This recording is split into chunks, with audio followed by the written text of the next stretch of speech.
নমস্কার বন্ধুরা, চ্যানেল বং ভাষার পক্ষ থেকে আমি বাপুলি তোমাদেরকে স্বাগত জানাই। বন্ধুরা, পরীক্ষা মানে কি? পরীক্ষা মানে কি শুধুমাত্র কতকগুলো প্রশ্নের উত্তর দিয়ে যথাযথ নম্বর পেয়ে পরবর্তী ক্লাসে উত্তরণ? হ্যাঁ, অনেকের সেটাই মনে হতে পারে, কিন্তু পরীক্ষা মানে আসলে একজন শিক্ষার্থীর ধৈর্য, অধ্যবসায়, অনুশীলন এবং আত্মবিশ্বাসের পরীক্ষা। অনেকে দিনের অধিকাংশ সময় ধরে পড়াশুনো করে, কিন্তু তেমন ফল লাভ করতে পারে না। আবার অনেকে রয়েছে যারা অপেক্ষাকৃত কম পড়াশুনো করে, কিন্তু ভালো নম্বর পায়। কারণটা কি? কারণ একটাই, যথাযথ ব্যবস্থাপনা এবং প্রস্তুতি। তো আজকের এই আলোচনায় থাকছে এমন কিছু গুরুত্বপূর্ণ টিপস, যেগুলো অবলম্বন করলে তোমাদের প্রস্তুতি আরও নিখুঁত হয়ে উঠবে এবং সাফল্যের পথে আরও এক ধাপ এগিয়ে যাবে। তাই সঙ্গে থাকো, সম্পূর্ণ ভিডিওটি দেখো। তো প্রথমেই আমি যে পয়েন্টে আসব তা হলো লক্ষ্য নির্ধারণ।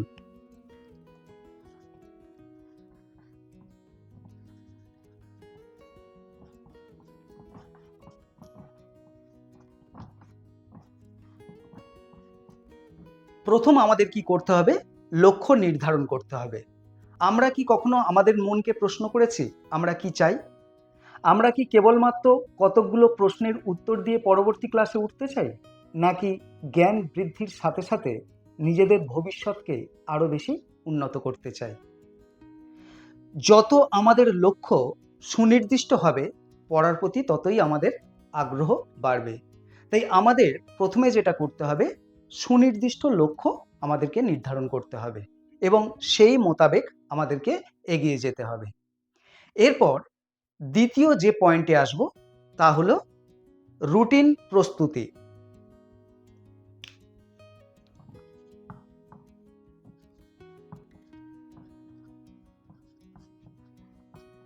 দ্বিতীয় পয়েন্ট হলো রুটিন।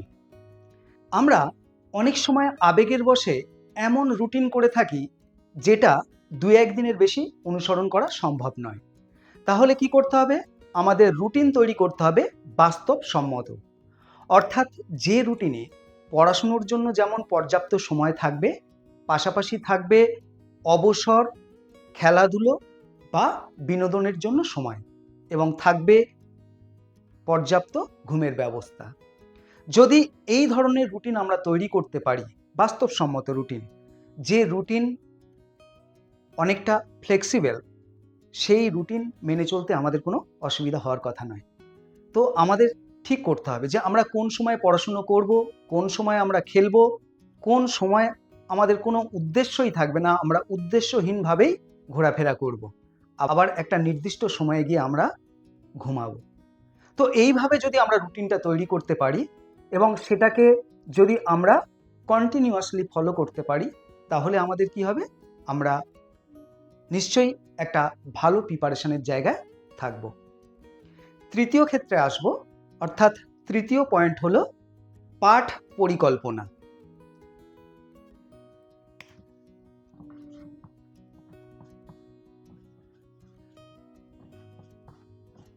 পাঠ পরিকল্পনা।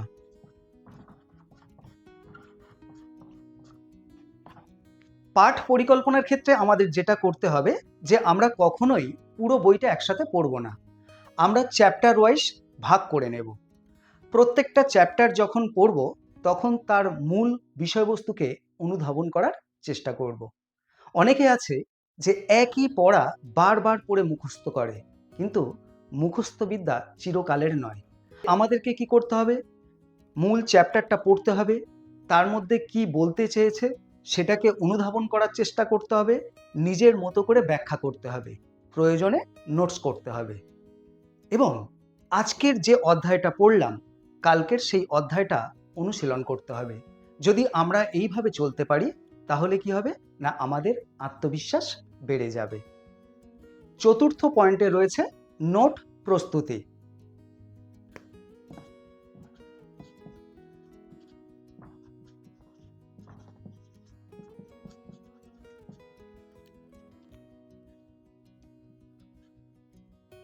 পরীক্ষা ক্ষেত্রে নিজের তৈরি নোট সব থেকে বেশি বন্ধু, সহযোগীর ভূমিকা পালন করে। তো আমরা কি করব? নিজের নোটস নিজে তৈরি করব। কিভাবে করব? না, আমরা গুরুত্বপূর্ণ বিষয়গুলোকে নোট করব, সেখানে সংখ্যা থাকবে, সাল তারিখ থাকবে, প্রয়োজনে বিগত বছরের প্রশ্নগুলোকে ফলো করব। বিগত বছরের প্রশ্নগুলোকে ফলো করলে তাহলে আমরা বুঝতে পারবো কোন চ্যাপ্টারগুলো খুবই গুরুত্বপূর্ণ, কোন চ্যাপ্টারকে আমার গুরুত্ব দিতে হবে, কোনগুলোকে কম গুরুত্ব দিলেও চলবে, এবং কোন কোন প্রশ্ন আসতে পারে, কি ধরনের প্রশ্ন আসতে পারে। তাহলে সেই অনুযায়ী কিন্তু আমরা নোটস তৈরি করতে সক্ষম হব, আমাদের নোটস তৈরি করতে সুবিধা হবে। আর নিজের তৈরি নোটস মনে রাখতে অনেক বেশি সুবিধা হয়। আর সব থেকে বড় কথা যে বলবো, তোমরা লেখো, নোটস তৈরি করো, পড়ো, সেগুলো বারবার করে লেখো। অনেকে আছে শুধু পড়ে কিন্তু লেখে না। লিখলে কি হয়? হাতের লেখা স্পিড বাড়ে, বানান ভুল কম হয়, এবং পরীক্ষার সময় সময়টাকে মেনটেন করতে সুবিধা হয়। তাই তোমরা অবশ্যই ভালো করে নোটস তৈরি করবে, পড়বে এবং লিখে প্র্যাকটিস করবে। এরপরে আমরা আসবো 5 নম্বর পয়েন্টে। 5 নম্বর পয়েন্টে রাখবো পুনরাবৃত্তি।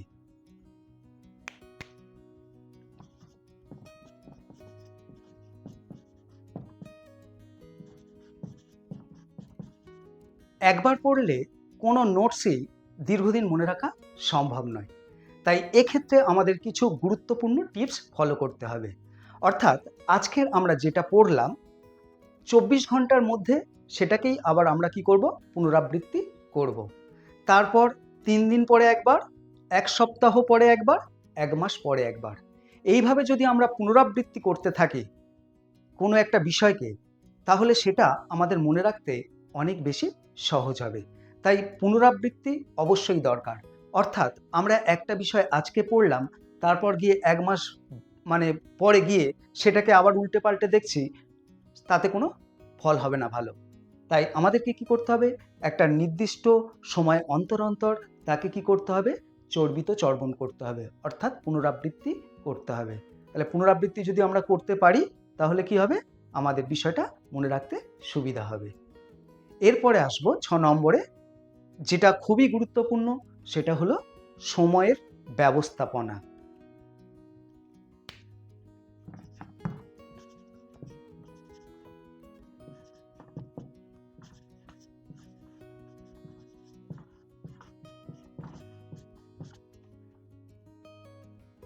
সাফল্যের অন্যতম চাবিকাঠি হলো সময়ের ব্যবস্থাপনা।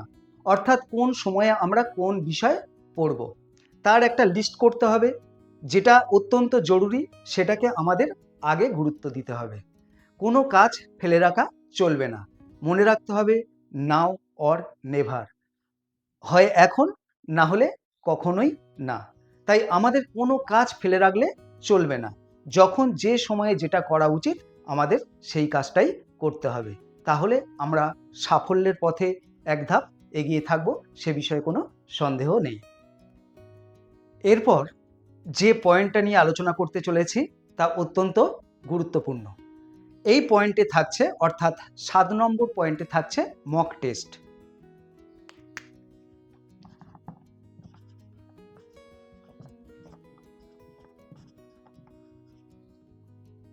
নির্দিষ্ট সময় অন্তর অন্তর আমাদেরকে কি করতে হবে?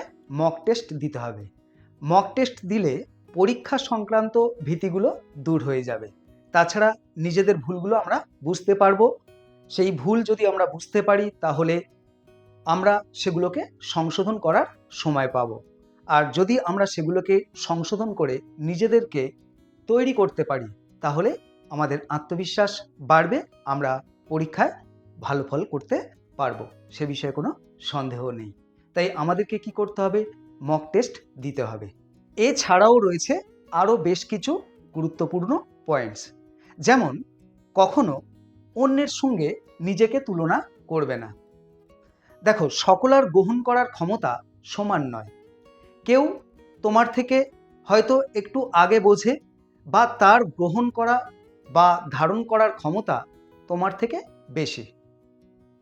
তাই ব্যর্থতা হয়তো আসবে, কিন্তু সেই ব্যর্থতা মানে দুর্বলতা নয়। ব্যর্থতার কারণ অনুসন্ধান করতে না পারাটাই হচ্ছে দুর্বলতা। তাই প্রত্যেক দিন তোমরা চিন্তা ভাবনা করো, চেষ্টা করো নিজের দুর্বলতা কোথায়, নিজের না পারাগুলো কেন হচ্ছে, অর্থাৎ কেন পারছো না, কি করলে তার থেকে ওভারকাম করতে পারবে, সেগুলোকে নিয়েই ভাবো। অর্থাৎ নিজেকে নিজের প্রতিযোগী করে তোলো এবং প্রত্যেক দিন নিজেকে আরো বেশি করে কি করো, মেরামত করার চেষ্টা করো। অর্থাৎ নিজের ত্রুটি, নিজের ভুলগুলোকে সংশোধন করে প্রিপারেশন নাও। আজকের তুমি যে রেজাল্টটা করলে, আগামীকাল যদি তার থেকে একটু বেটার রেজাল্ট করো, সেটাই তোমার আসল প্রোগ্রেস।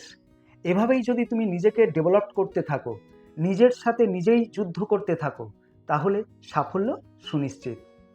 আর মনে রাখবে যে একদিনে কিন্তু সাফল্য আসে না। এর জন্য চাই ধৈর্য, অধ্যবসায়, অনুশীলন, আত্মবিশ্বাস। যদি ব্যর্থতা আসে, সেটাকে গ্রহণ করো, চিন্তা ভাবনা করো কেন তুমি ব্যর্থ হয়েছো, এই ব্যর্থতার কারণ পর্যালোচনা করো, আগামী দিনে কি করলে এই ব্যর্থতা থেকে তুমি মুক্তি পাবে সেটাই তুমি ভাবো, সেইভাবে নিজেকে তৈরি করো।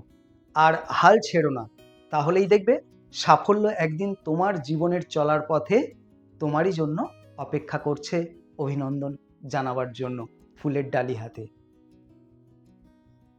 তো আজকের আমার এই আলোচনা যদি তোমাদের উপকারে আসে, তাহলে অবশ্যই একটা লাইক করে দিও আর বন্ধুদের সাথে শেয়ার করে দিও।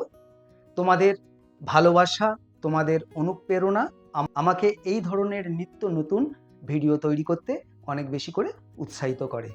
আর এই বংভাষা পরিবারের সদস্য হতে অবশ্যই চ্যানেলটিকে সাবস্ক্রাইব করে পাশে থাকা বেল আইকনটি চাপতে ভুল করো না। আবার দেখা হবে আগামী পর্বে সম্পূর্ণ একটি নতুন বিষয়ের সঙ্গে। প্রত্যেকে ভালো থেকো। সম্পূর্ণ ভিডিওটি দেখার জন্য আবারও জানাই ধন্যবাদ।